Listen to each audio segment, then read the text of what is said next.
لو أنزلنا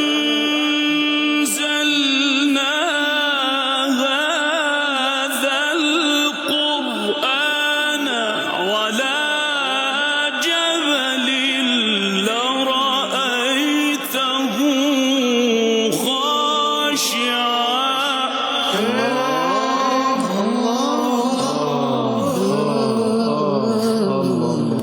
لو أنزلنا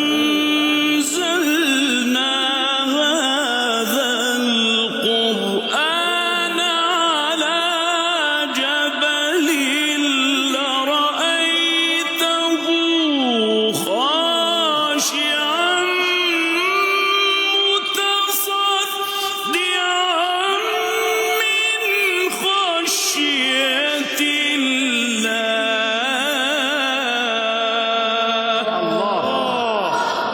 سبحان من أعطاك جل الصانع.